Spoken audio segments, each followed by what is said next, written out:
Continuing our tour of the Flood City Bands, the Ameriserv Flood City Music Festival is coming to town, and the Hypochondriacs will be there. First Summit Pavilion Stage on Saturday, July 27th, playing from 2 to 3:30. And we have Josh Bravener, lead vocals and guitar from the Hypochondriacs, on the phone. Thank you for chatting with me today. Hey, no problem. Thanks for having me. I think we got to start with the name. Where'd that come from? Oh, man.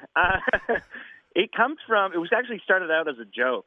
Me and my fiddle player at the time were pretty bad hypochondriacs. We were at a gig, and we were just called Josh Bravener at the time. And someone said, "Do you have a band name?" And my fiddle player just jokingly went, "Yeah, the Hypochondriacs." And it just stuck. We just kind of stayed with it.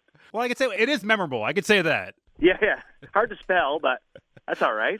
Most things are for me. It's okay. Yeah, same. Let me get into your history. So if I have this right, New Brunswick, Canada is where you guys started out. That's correct. Fredericton, New Brunswick, Canada. How does this band wind up touring all over North America for the last several years? Oh, I mean, I've been playing music ever since I was 6 years old. Started out as an Elvis impersonator, which is kind of interesting. But yeah, we started playing around Atlantic Canada a lot, and then started touring in and around Canada, through the West Coast, just all over, through Ontario. But we met a guy named Brian Swank from North Carolina at what we call the ECMAs, which is the East Coast Music Awards. It's all over New Brunswick, but this particular year was in our home city of Fredericton. And he liked us, and he started booking us down through the States as well. So, yeah, just, lots of hard work. It just always amazes me when you hear from time to time a band is up in Canada or and they're huge, and they just never quite made the transition. Yeah, I mean, it's cool to come down to Pennsylvania to play some gigs, so. I've been looking through your YouTube, looking through your sound, and it's a really great mix of all kinds of different genres. Do you consider yourself a genre, or you just kind of play what you feel like? We do say we're kind of genre-less. I think short answer, we use the term rock and roll a lot. We've been pegged as a country band before. We've been pegged as a blues band, but I don't know. I grew up on old rock and roll music. Like I said, I was an Elvis impersonator when I was a kid. And grew up on like a lot of old rock and roll, a lot of Elvis, a lot of Buddy Holly, a lot of Carl Perkins. But I also grew up on like Hank Williams and Buck Owens and George Jones. So it's kind of just a hodgepodge of everything I grew up with and everything I like and kind of wanted to hear.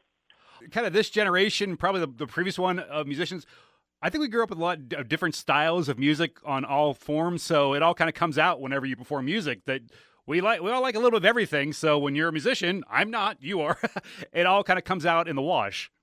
Exactly. And I mean, it was kind of born out of just writing music that I think I would like to listen to was kind of how the Hypochondriacs came to be. Because I write a lot of songs in the beginning stages as like slow, sad, country-ish, more country-sounding tunes.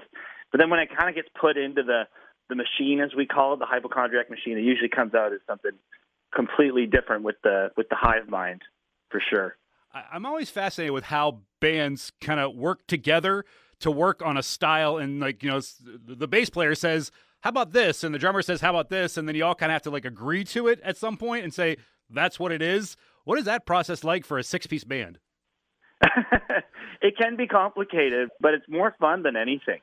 So I'll come with the skeleton of a song, so like lyrics and a melody line and some chords, but then we just like start jamming on it, and then we kind of leave no stone left unturned, kind of thing. Like we try every idea that everyone has, and whatever one we think is the best, that's the one we stick with. So sometimes the songs stay pretty simple, sometimes they get really weird, but it just kind of depends on, as a collective, what we think sounds best or cool.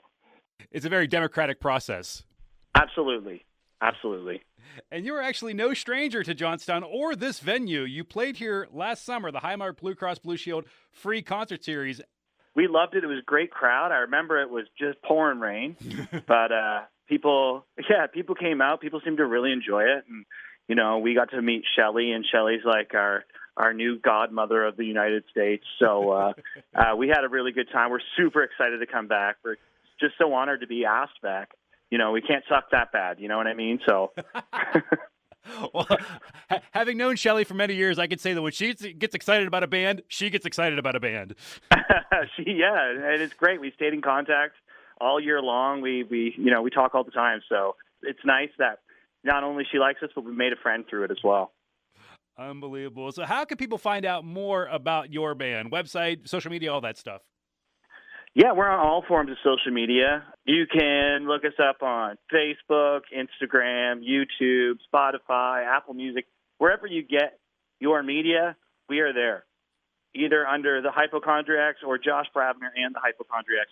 You can find us. I'm sure if you type in the Hypochondriacs, you'll stumble upon our page.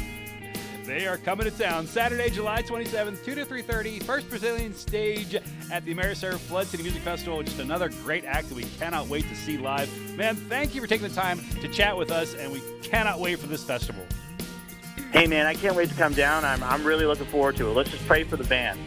Hope it doesn't break down halfway. I'm sure that's a prayer for a lot of traveling bands these days. It sure is. It's the Mo and More PA podcast. If you have a charity, upcoming event, or 501c3, and you want to be featured on an upcoming episode, you can email me, producer Russ, at rbeckett@sevenmountainsmedia.com. RBECKETT@7mountainsmedia.com. Keep checking back here for more news on what's going on in our area. It's the Mo and More PA podcast.